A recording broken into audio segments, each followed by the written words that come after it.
RT RW, dan juga buat tim-tim kami yang luar biasa, tim Kontek, Mas Pandu dan kawan-kawan, tepuk tangan.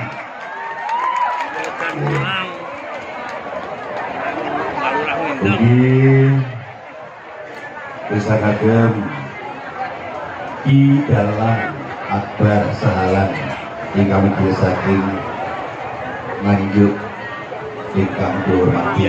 Manten kakung keling kencing manis. Terus mari sing gagal kok ngene. Oh manten wedok ini. Iya. Oh ngene kok jarene. Sampeyan sing bagus ngono Mas sing gagal. Bengi saya kan ini Mas Dianto lho. Mesum sithik. Nah, ngono. Lah, kuwi kan. Loh, bojone koyo ngene iki piye? Lon-lonan dene lolongan sora tenanteng sari bli arsana ke blito. Dipun mahat pripun sae nggih. Sae. Tanda pacara gap. Semoga aturan siapin diri sama baiknya.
Begeget uget sadulita hembel lae ndara kula Raden Bratasena sampeyan aja bingung sampeyan aja susah sing jejeg imanmu ampun ngantos kecalan kaliyan kiblating kautaman Gus Kyai Semar Badranaya aku rumangsa nyangga dosa gedhe anggonku dadi satriyaning bangsa muspra hatangku guna ripalungguhan iki ngamarta sing kawentar tentrem kahanane malih dadi tintring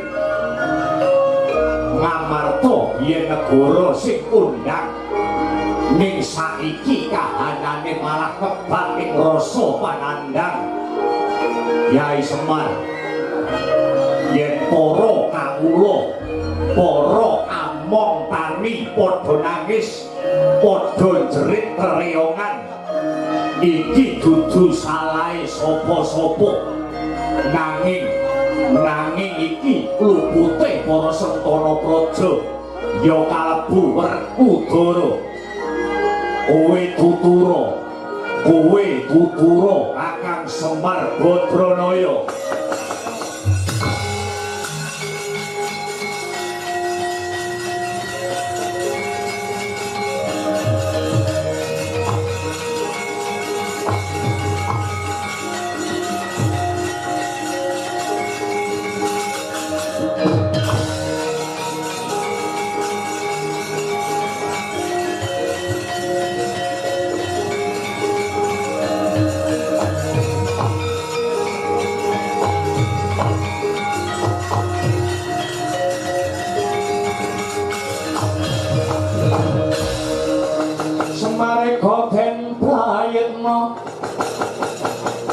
semurire eko ambalik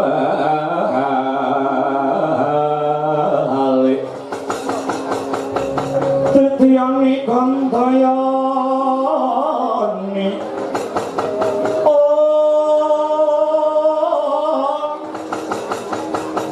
Trisanya purnama sasi gilar-gilar semedining tengahing latar milangono lintang bimo sehati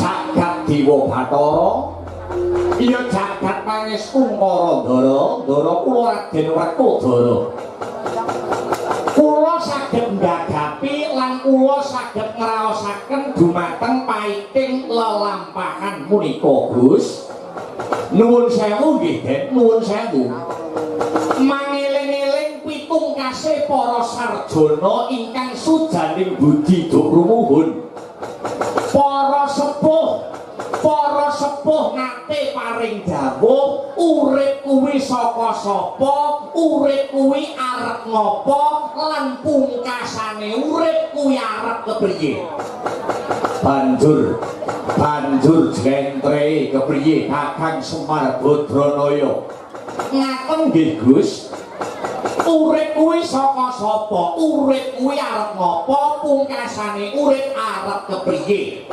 siji urip kuwi saka sapa urip niki nggih peparinge saka sing gawe urip peparing saka Gusti kang murbeng dumadi lantarane Rama kaliyan Ibu ya bareng wis lair sampeyan iki urip do arep ngopo sampeyan urip pengalam padang niki sejatine mung diutus sing ngongkon sapa sing ngutus nggih Gusti sing nyipta jagat kon ngopo Kakang Semar kon nindakake kewajibane urip manut karo kodrate dhewe-dhewe yen kodrate dadi dadi among tani dadi tani sing becik yen kodrate dadi dwija utawa guru dadi guru sing becik.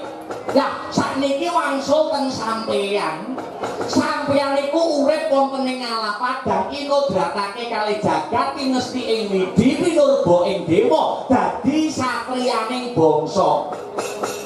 Mang dadi satriya sing apik, mang dadi pejabat sing becik, ngayomi para kawula cilik. Ibarate wayang manuta karo pakeme dhewe-dhewe.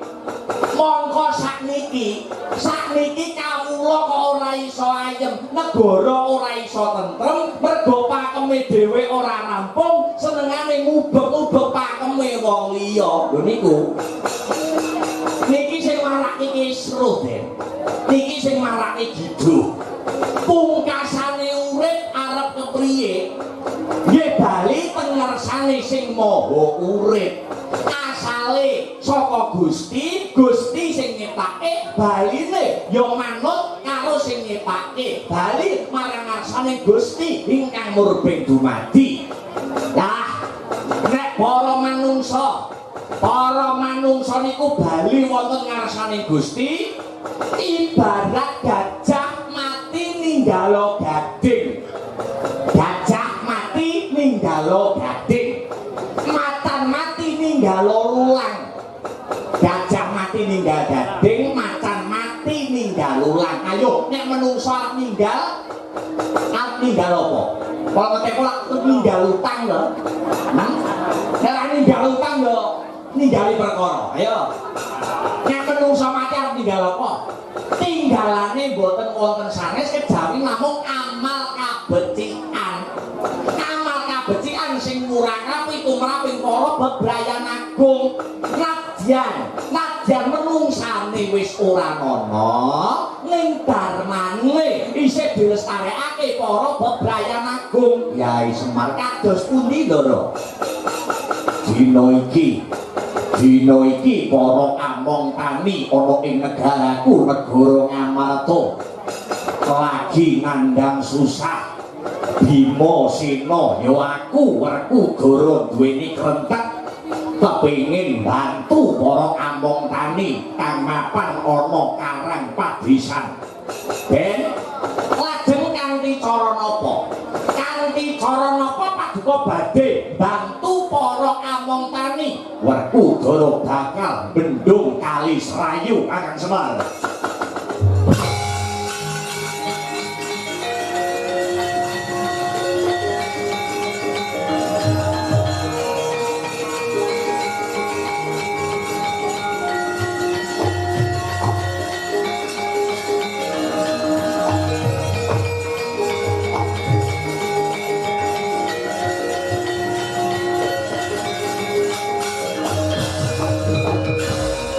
Sikra tandang risang dayusi ore tumungko manembah angler koyo tumpak. Ore tumungko manembah angler koyo tumpak.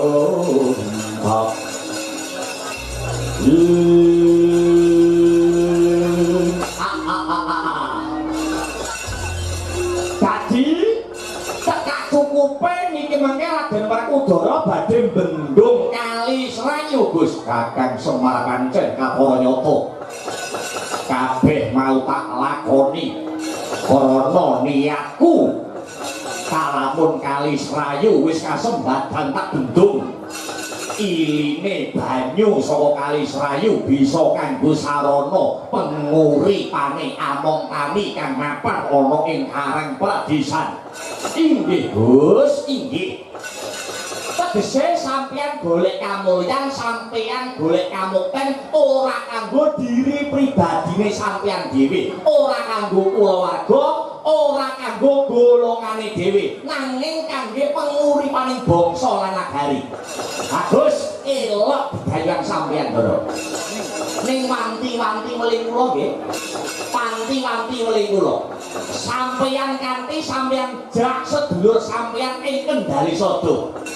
Panasanes kakang sampeyan nggih menika Pandhita kendali sada si Anoman niku sing nate duweni pengalaman bendung segara bendung samudra Hindi wonten ing lakon Rama Tambak Duk Kepungkur. Kyai Semar yo ngestokake dawuhmu. Sampeyan rembukan karo Kakang sampeyan senggono. Sampeyan lambari jiwanipun sinatriya. Mugi-mugi gegayuhan ingkang luhur anggenipun paduka badhe mulyake para among tani sageta kasembadan Gus Ndara Bima Sena.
Yen Bratasena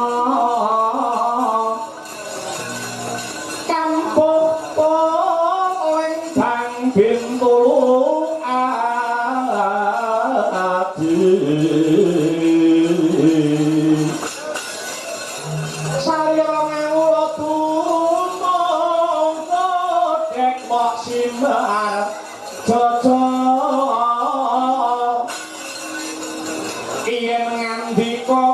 mawat kaya guntur kadang panenggak Pandhawa mawa sindhu yen lumati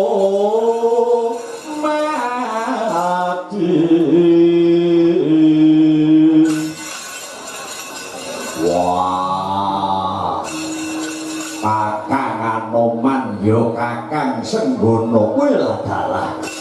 Ya jagat Dewa Bathara ya jagat Pangestu Mara. Yen ora sisip sing dadi panduluku iki kadang siap Dindodipati Kyai Werkudara. Iya Kakang Anoman Kapara Nyata. Kyai Werkudara kepiye?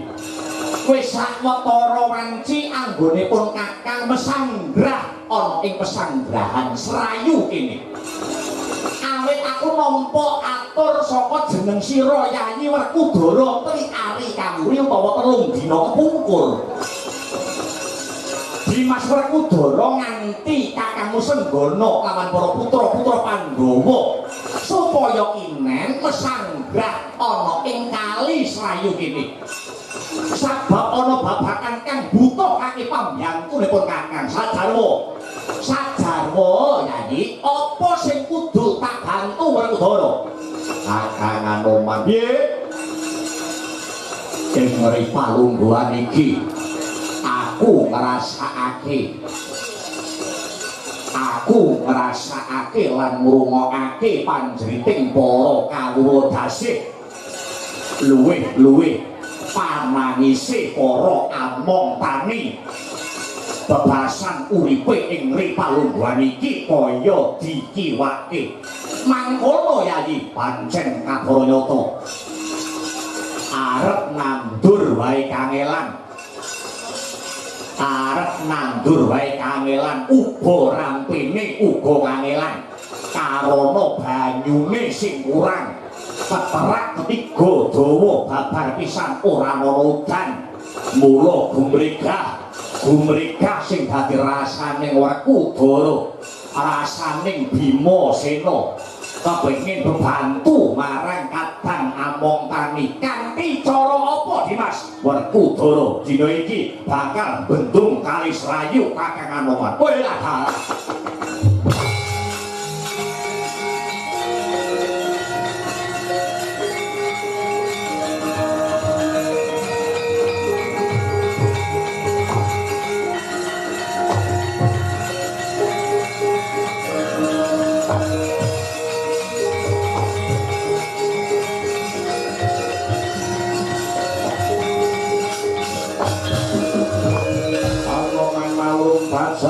pun hati ting moko sehari muat menganggap katinggal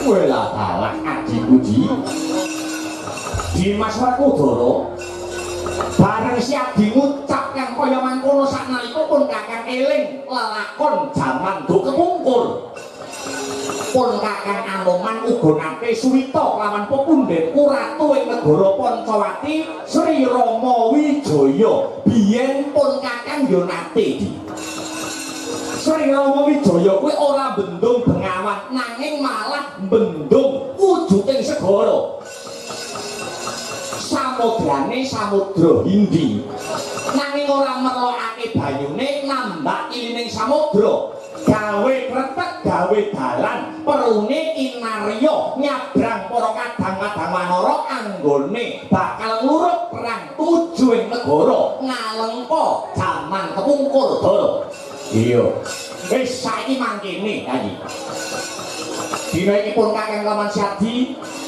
ayo padha bareng kumandang gawe yen perlu kayu-kayu sing gedhe dirubuhake watu-watu sing gedhe didongeli mengko para kadang-kadang Anoman anak-anakmu kabeh Antarja Garukaca Antasena padha dikiramake dikon kumandang gawe ya kalebu para kawula ing Karang Padesan mangkono Kakang Senggono ya pancen kapara nyata Dimas aja duweni rasa pangresula lan ora susah dadak pamer iki lho aku wis ora susah kabeh derajate padha Yayi piye yen kira-kira pun Kakang duwe panemu mangkono Werkudara ya aku matuk Werkudara sarujuk anak-anakku kabeh Antarja Garukaca lan Antasena padha-padha melu tandang gawe sing ora gelem jemangkas sing ora gelem kumrembah ora susah ngaku anake Werkudara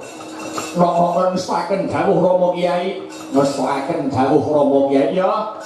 Aku Antasena manut karo kowe, Pak. Kowe kabeh dadi bocah nom-noman. Aja duweni pitakonan negara wis ngene apa marang kowe nanging pitakonane genti diwalik. Kowe kabeh wis labuh apa karo negaramu. Kedayuan luhur iki kabeh mung kanggo srana kamulyaning para kawula ing negara Ngamarta. Utamane para kadang among tani ing negara Ngamarta. Wis yen pancen mangkono ayo enggak ditindakake pakaryan iki ya Yayi. Paringi sintrang samirana sedya ayu muga-muga bakale manggih rahayu Dimas Wakudara.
Sang Rama Daya Padya Yaksa Guncang Bama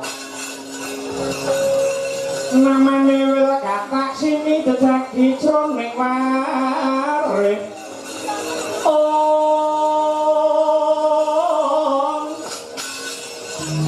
Mbadha kolam tanpa Mino drojalatri Milo drogo saben ari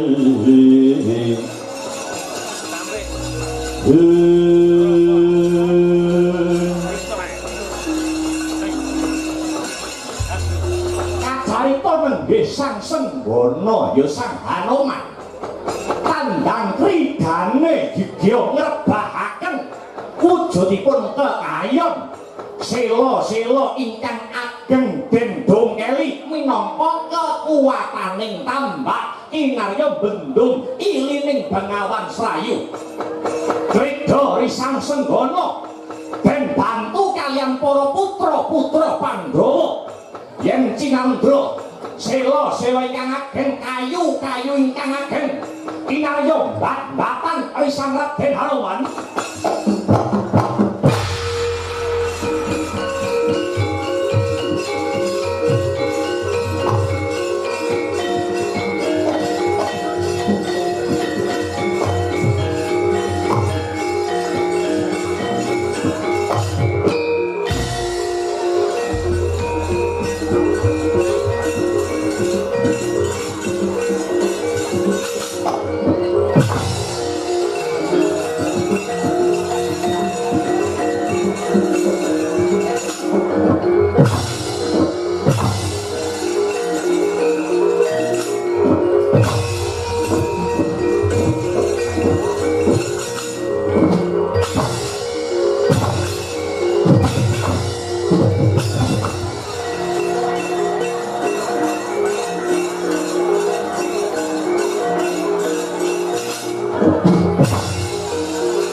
Manggya darajating praja kawaryan wasunya ruri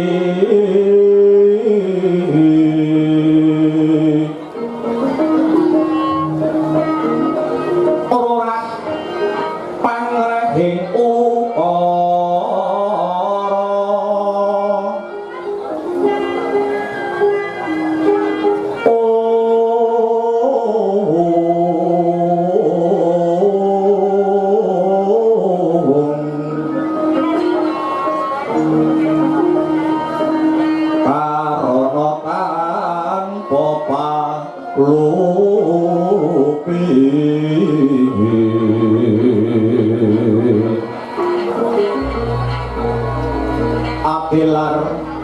silas putih sujono sarjana kelu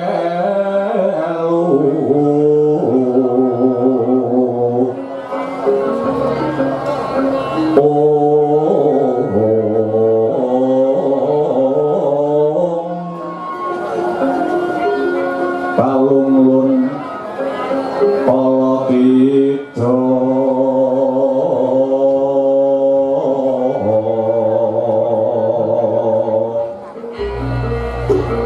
idam tangga ning dumati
Iwan suksmana wangadi inuwih muga paring pepayung marang panjenengan ingsun Nalendra ing negara Ngastina Prabu Duryudana sumrambahe para warga Gung ingkang mapan ana ing negara Ngastina. Duh Prabu Koko Prabu Jimat pepunden kula Koko Prabu Donya Prapting Delahan Koko Prabu Mandura Koko Prabu Baladewa ingkang kula sawang sampun kesdurawuh wonten Stinggil negari Ngastina. Sakrawuh paduka Kanjeng Koko Prabu kula ngaturaken sembah pangabekti tandha pengaji-aji lan mugi kasekecakna anggenipun lenggah wonten ing Stinggil negari Ngastina menika Duh Koko Prabu jeneng Koko Prabu Baladewa. Wiladalah Yayi. Iye sampun kula tampi sembah pangabekti tandha pengaji aji saking jengambika Yayi Prabu Duryudana ing nagari Ngastina lan kula kinten sampun boten kirang sekeca anggenipun ingkang raka ing Mandura anggenipun melenggahan mapan wonten ing Stinggil negari Ngastina mriki Yayi. Awit kula bidhal saking negari Mandura ngantos dumugi ing negari Ngastina tansah ginanjar kawilujengan tansah ginanjar kabagas warasan tanpa nyandung rubeda nyang sambi kala menapa kinawon.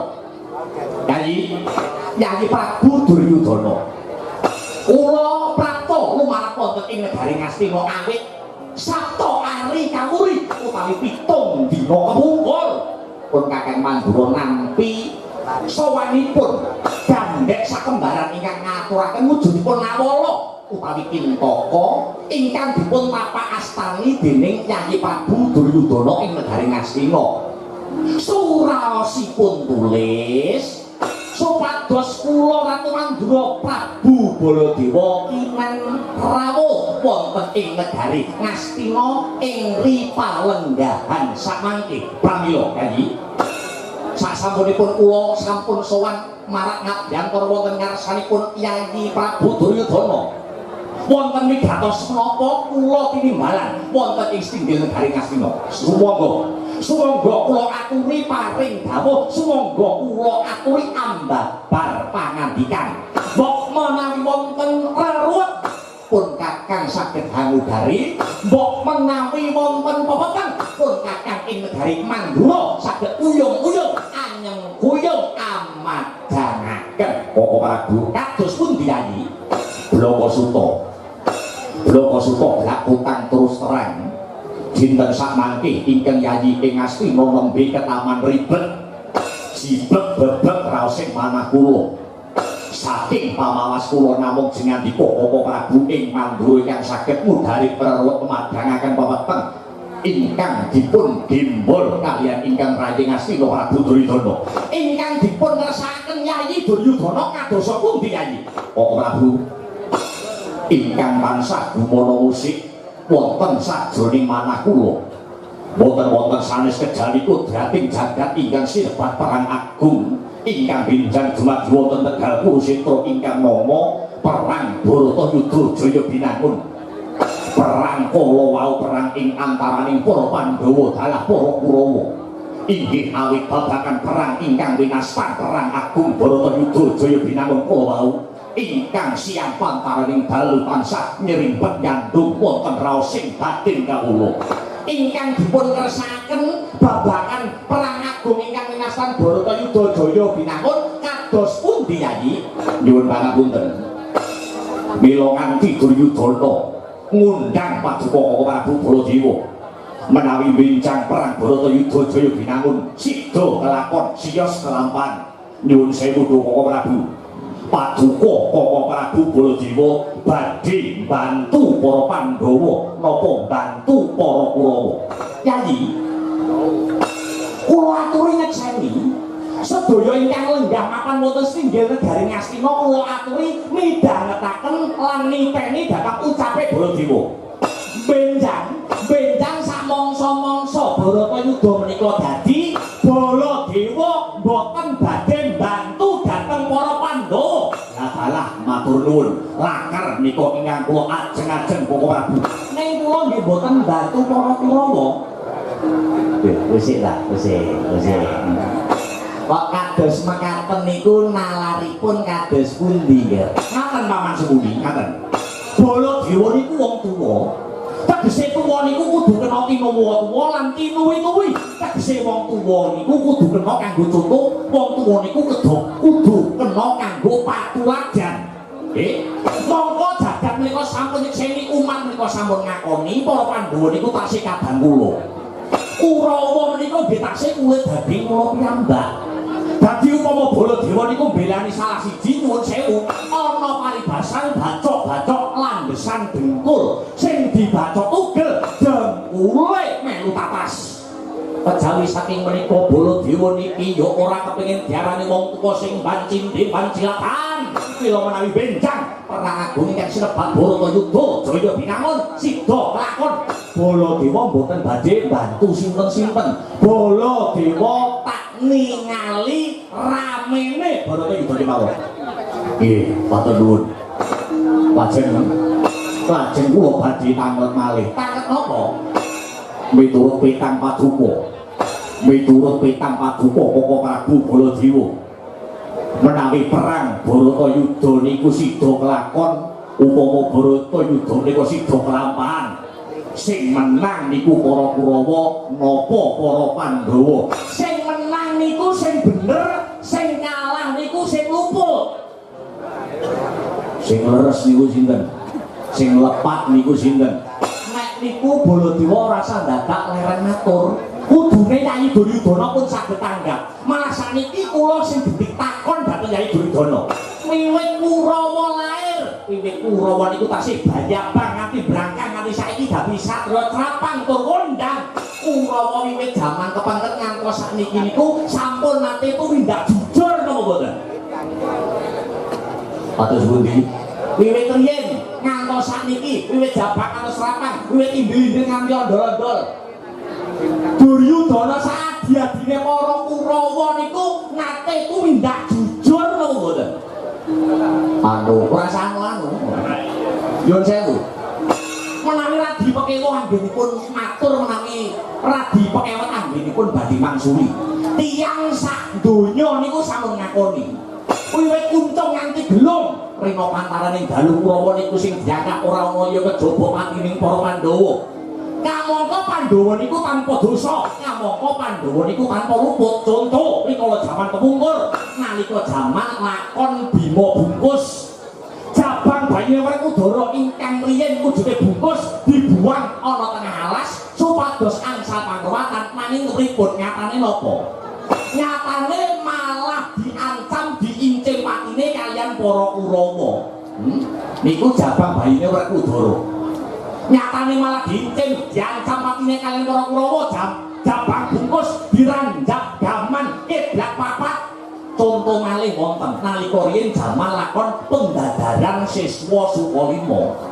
Ing tata lair mulang perang marang murid, rakyat sing balung leting murid nanging sejatine ana sandi kang piningit wonten reka daya ingkang lungit para Kurawa anggenipun badhe ngungkih cara ing pengangkah turnaning para Pandhawa.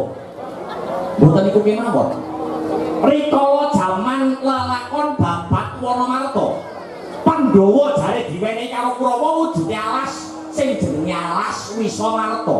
Dikon babati para Pandhawa, Pandhawa dikon bangun negara ning sejatine para Pandhawa diloroke ana tengah alas, kabeh Pandhawa mati dipangan jin setan priprayangan. Wonten malih jaman lakon Bale Sigala-gala. Jare Pandhawa diwenehi separone negara Ngastina, Pandhawa dipun papanaken wonten Bale Sigala-gala. Nanging semanten wanci bengi, wanci dalu, lapan dunungipun para Pandhawa malah dipun obong kaliyan para Kurawa. Sinten sing duwe gagasan ngobong balene para Pandhawa? Sapa to sing duwe pikiran ngobong para Pandhawa? Sapa to pimpinane sing ngobong wujude Bale Sigala-gala? Dinten sak mangke wonge ya isih urip kok ora gelem ngaku tak decerdase. Kula sing duwe pikiran ngobong Bale Sigala-gala kula. Ngakoni jenengan, ngakoni. Krasa. Ning sakniki sengguni pun tobat ta nggih. Jenengan pun tobat nggih, kula pun tobat. Nek mboten percaya sampeyan dolan mah kula. Sengguni iki iso tobat lho pripun to? Jenengan dolan omah kula. Padasan niku teng omahe Sengguni padasan niku wonten kalih. Lho. Padasan ing omah dadak ana loro nggih, sing siji kula tinggal wonten griya, sing siji kula cangking ngalor ngidul. Padasane Sengguni. Syukur nek ngaten. Mundak saya cuma kudu saya eling. Nggih pun kula lakoni. Kyai, atus pundi? Kanthi paugeran sedaya kula wau, kamangka para pinter, para sarjana sudani budi sampun paring pangandika. Sura Dirajayane Raksa Daswa kaping ulah Darmastuti. Sing bener bakal jejer, sing salah bakal salah. Sapa sing bisi ala ing kono waktune bakal sirna. Kula wantun nemtokaken. Kula wantun nemtokaken Baladewa wani totoan. Bilih benjang wonten aganging perang agung ingkang sebat perang agung Baratayuda Jaya Binangun. Sing menang niku kadang para Pandhawa, sing kalah niku para Kurawa yai.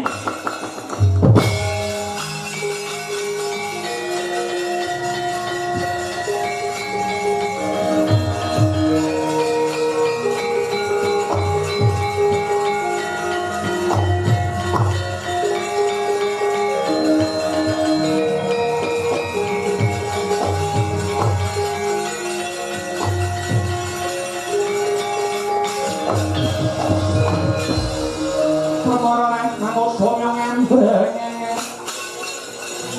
tapi karonan ning kasose paling marga amalapun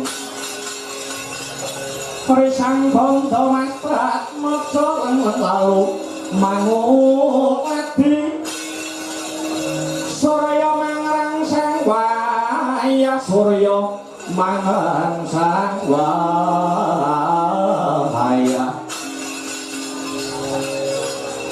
Umyo samara waya Ranto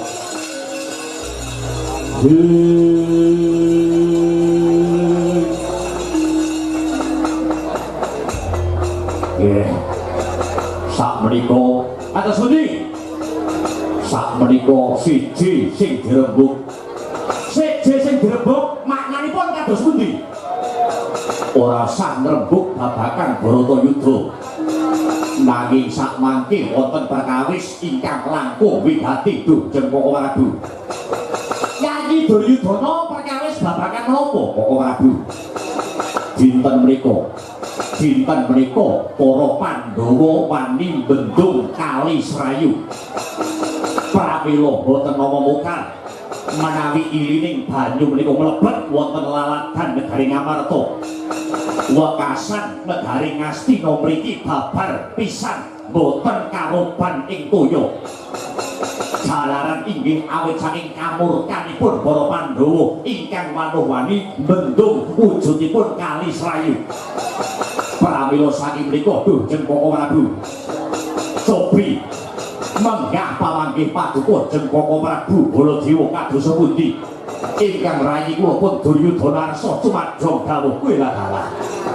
mangke piye to Yayi kula aturi paduka Yayi ngrakit ing raos kesabaran sumangga perkawis menika dirembak sarana kawicaksanan kula ambali atur kula ngajeng Baladewa niku dudu wonge Pandhawa Baladewa niku dudu wonge Kurawa inggih kados pundi Koko Prabu nggih menawi miturut pamanggih kula paduka Yayi Prabu ampun ngantos gadhahi panyokrabawa kaliyan kadang para yayi para Pandhawa kenapa kok para Pandhawa manuh-wani bendung kawontenanipun Kali Srayu awit minangka sumber panguripan para amongkani ingkang wonten kukuban negari Ngamarta pamanggihipun Yayi Prabu sasampunipun Bengawan Srayu dipun bendung karo para Pandhawa Yayi Prabu nggadhahi pamanggih boten komanan banyu rak ngaten lho nggih ternyatanipun kasunyatanipun kados mekaten Dujeng Koko Prabu mangger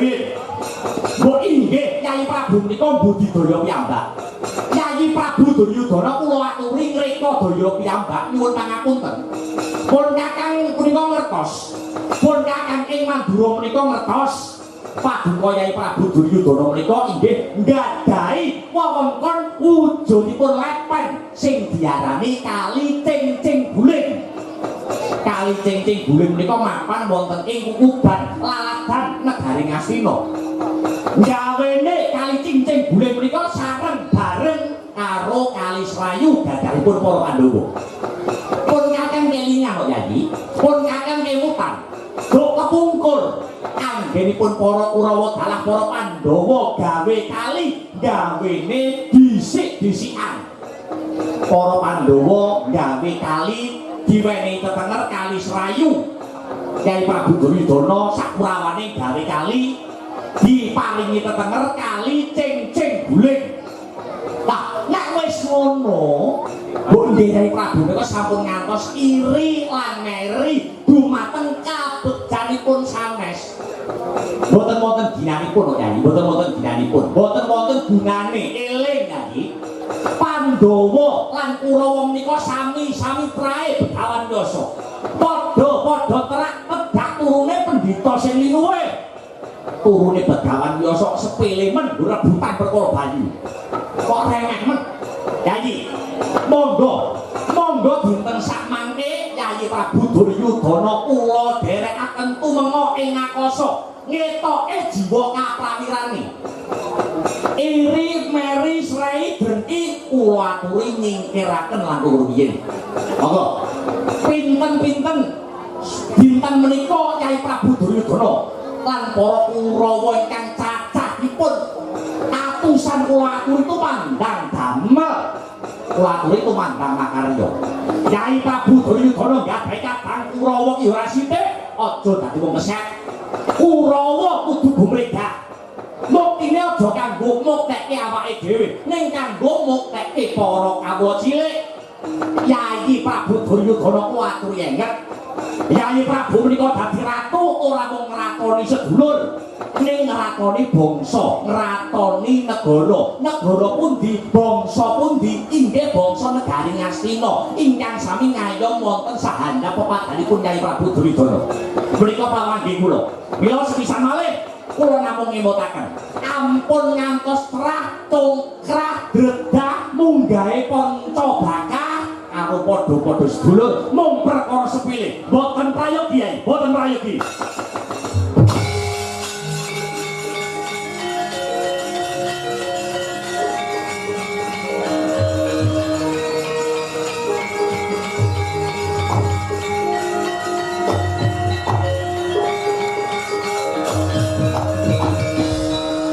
Sowawan satuhur kang sumewa gegering pasewahan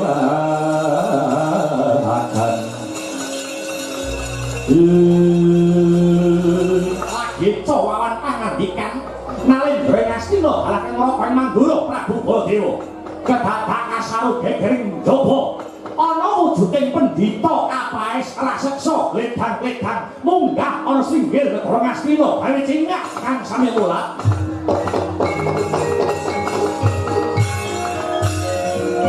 panika karya wangsin kita kundang ajak ing lawan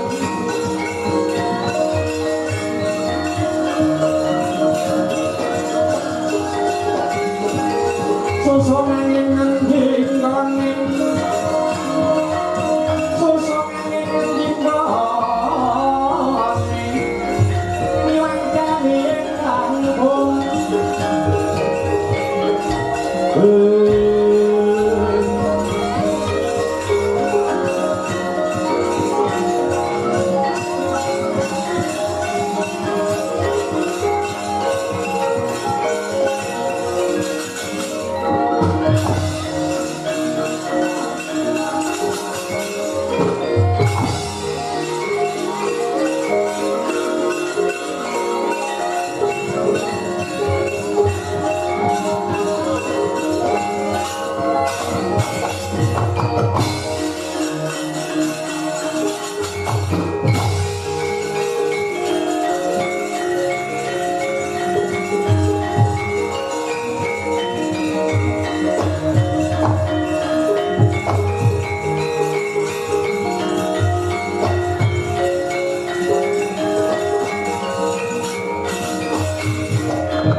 Amit pasang Kalimantan pisowanan usina beto ngilo duni dumawaing tawan mowang waleh-waleh sinuwun Prabu Duryudana nderek tepang gladi wanuh kula menika Begawan Gudha Mangkara wingking saking pertapan Guwa Mangkleng. Menapa leres punika negara Ngastina?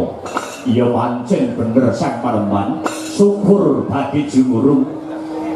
Menawi paduka menika ingkang nyepeng bawat pemerintahan negari Ngastina ingkang ajejuluk Prabu Duryudana, pancen kapara nyata Prabu Duryudana ora ana liya kejaba wong panjenengan ingsun. Wah, lah syukur saged kepanggih kaliyan ratu sing sugih bondo turta ya sugih bandu. Banjur tekamu mapan ana ing negara Ngastina duwe perlu apa Begawan Gudha Mangkara. Ngaten sowan kula dhateng mriki niku namung badhe pamer. Apa kowe arep pamer bondo donya sanes? Anggen kula dhateng mriki namung badhe pamer babagan kaseten. Awit jagat menika sampun ngundhangaken Begawan Gudha Mangkara menika pendhita ingkang sekti mandraguna bebasan tinatah mendhat jinara menter pinaku bendal binedil jundil kula menika pendhita